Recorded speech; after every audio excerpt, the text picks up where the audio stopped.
पूजन संकल्प अहम करिष्ये। छोड़ दीजिए। हरि ओम वराणां त्वा गणपतिं हवामहे प्रियाणां त्वा प्रियपतिं हवामहे निधीनां त्वा निधिपतिं हवामहे वशो मम अहमजानि गर्भधमात्वजमासि गन्धर्वम् ओम गंगणपते नमः। गणपति की सारी चीजें तैयार हो चुकी है। बहुत जल्द आपको यहाँ रेपवे भी मिलेगा। पहले यहाँ विवाह भवन नहीं था, लोग आते थे तो इसी तरह विवाह करते थे। अभी तो बहुत सारी विवाह भवन बना दिए हैं, पूरा डेवलप हुआ है पहले से। पहले की शिवगादी 10 साल के अभी में बहुत अंतर है। थोड़ा सा इंतजार कीजिए। आप देवघर का भी देख लीजिएगा, जैसे काशी का डेवलपमेंट हुआ, बनारस का हुआ ना, हमारे मुख्यमंत्री जी लगे हुए हैं, उसी तरह सब कुछ तैयार हो गया। देवघर का भी उसी तरह विकास होगा।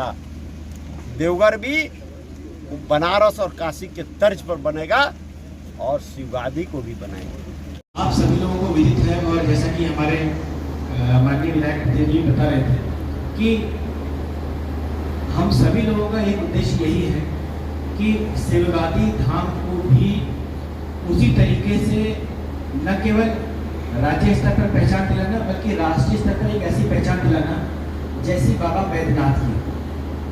और बाबा बैद्यनाथ से किसी भी संदर्भ में शिवगादी धाम कम नहीं है।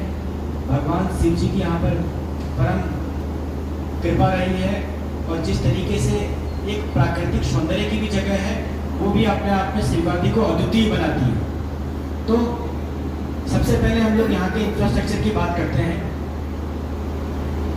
शिवगादी धाम के लिए हम लोगों ने एक पूरा DPR तैयार करवाया है, जो कि पूर्व में हम लोगों ने 2 करोड़ का DPR भिजवाया, लेकिन चूंकि वो उस श्रेणी में नहीं आता था, इसलिए वो रिवाइज होकर के हम लोगों के पास आया। हमने पुनः उसको रीअसेसमेंट करवा करके दोबारा रीएस्टिमेट बनवा करके वो पर्यटन विभाग को भेजा है, और पर्यटन विभाग के द्वारा उसको एडमिनिस्ट्रेटिव सैंक्शन भी लगभग देने की कगार था। तो लगभग हम लोगों का 1 करोड़ तक का शिवगादी धाम का डेवलपमेंट होगा। जहाँ तक शौचालय की और स्नानागार की बात है, तो चूँकि हम लोगों की न्यास परिषद की बैठक मार्च में हुई है, न्यास परिषद की बैठक में मार्च में उसको पारित किया गया। उसके बाद उसका टेंडर करने में और वो जो प्रक्रिया है, उस प्रक्रिया में थोड़ा समय लगा, इसलिए बरसात से पहले उस कार्य को करना उचित नहीं था। क्योंकि बरसात में कोई भी कार्य वो ठीक से नहीं होता, इसलिए हम लोगों ने उसको स्किप किया और तत्काल एडहॉक अरेंजमेंट के रूप में बड़हरवा से और राजमहल से 2 मोबाइल टॉयलेट हम लोग दे रहे हैं। मोबाइल टॉयलेट बरहेट तक पहुँच भी गया, शायद आने वाला है। तो इसके अलावा हम लोगों का ये प्लान है कि यहाँ पर जितने भी श्रद्धालु हैं, उन श्रद्धालुओं के लिए हम लोग जो भी शेड है, शेड के अलावा मंदिर में जो पत्थर गिरते हैं, उस पत्थर को रोकने के लिए वो पूरा हम लोगों के DPR का पार्ट है।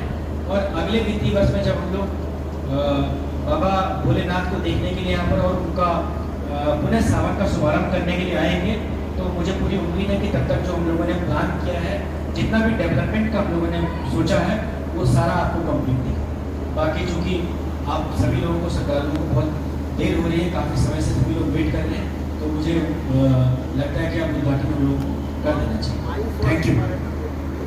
माइंस में जो हमारे विधायक प्रतिनिधि महोदय कह रहे थे, स्पष्ट है कि अंचलाधिकारी का एक रिपोर्ट आता है, जिसमें अंचलाधिकारी क्लियरली लिखते हैं कि इसके 500 मीटर के दायरे में किसी भी तरह का कोई जल स्रोत नहीं। हम एक बार इसका पुनः असेसमेंट करवा लेते हैं कि क्या यहाँ पर पूर्व में कोई माइंस दी गई है अथवा नहीं दी गई है। यदि किसी को भी 500 मीटर या उसके 1 किलोमीटर के दायरे में कोई भी खनन पट्टा यदि दिया गया होगा, तो आप उसको यकीन मानिए, वैसे भी किसी भी जल स्रोत में हमको नहीं देना होता है। अगर किसी कारणवश पूर्व में दिया गया है तो वो रद्द कर दिया जाएगा। वो इन्वायरमेंटल क्लॉज के अंतर्गत आता है, उसमें देना भी नहीं, तो उसमें कहीं कोई डाउट नहीं। Thank you very much. आप सभी लोगों को एक बार पुनः सावन मास की शुभकामनाएं, और मैं सभी मंचासीन गणों से अनुरोध करता हूँ कि कृपया सावनी मेले का उद्घाटन कीजिए। धन्यवाद।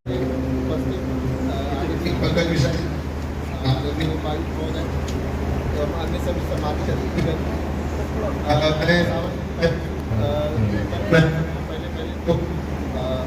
शुभकामनाएं देता हूँ और आशा करता हूँ कि ये साल के जितने कामों का वो की हमारी तरफ से पूरी व्यवस्था की गई है। जैसा कि कमेटी वालों ने कहा कि महिला फोर्स तो शाम तक कल तक आ जाएगी महिला। हमारे और सब पदाधिकारी यहाँ रहेंगे, शांति से हम लोग को मना पाएंगे, यही मेरी आशा है। हमारा पूरा सहयोग आप लोगों को